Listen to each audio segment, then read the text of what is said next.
той, үш қуаныш, бір той бола берсін. Әне ешкім қол соқпайды. Өйткені ет жеп жатыр. Ой, жаным менің, әне қалай қолды болған жатыр, жаным сол.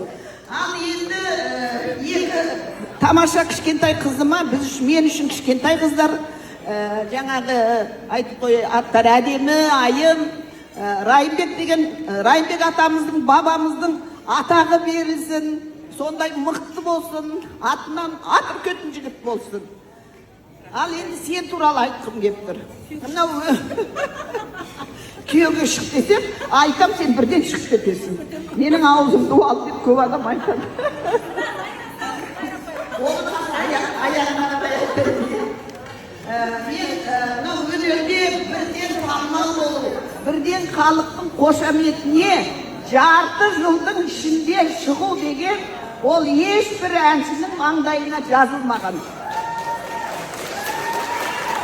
Ал енді мөлдірмен көп тойға барамыз, концертте кездесеміз, жақында менің елім Семейге бардық. Құдай сақтасын. Мен мөлдірдің аты мен фамилиясы айтылғанда халық деген тұрып кетіп жатыр ғой. Біздің Семейде ерекше қарсы алды. Және бірден сахнаның байталманына айналып қалыпты. Бүткіл халықты өзінің аузына қаратып, халық жібермей ұзақ қол соғып, сондай бір керемет дәрежеге қазір енді кейде бір шақырсаң, неше ай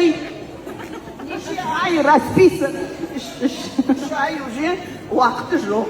Міне жаным, енді сондықтан осы өнерде жүрген жақсы тамаша апайларың, құрбыларың бәрінің жолын беріп, міне ортамызда отыр ғой, біздің тамаша әншілеріміз. Солардың жолын беріп, жаным, жолың ашық, өзім жұлдызды бол. Енді бір шапалақ ұрып қойыңдар. Отбасымыз үшін тарихи күн. Сондықтан осы тарихи күнде таспаның бетінде қалу керек деп білеміз. Үш жүргізуші жүріп біреу айтпады ғой демесін.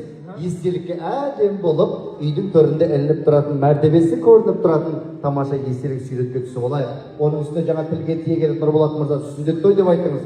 Бұл сүндет той деген адам баласының басында бір-ақ рет болады. Қайта кесе бермейсің ғой. Сондықтан осындай әдемі айтулы күнде тамаша естелік суретке түсіп олайық. Той төріне бірге қатысалайық.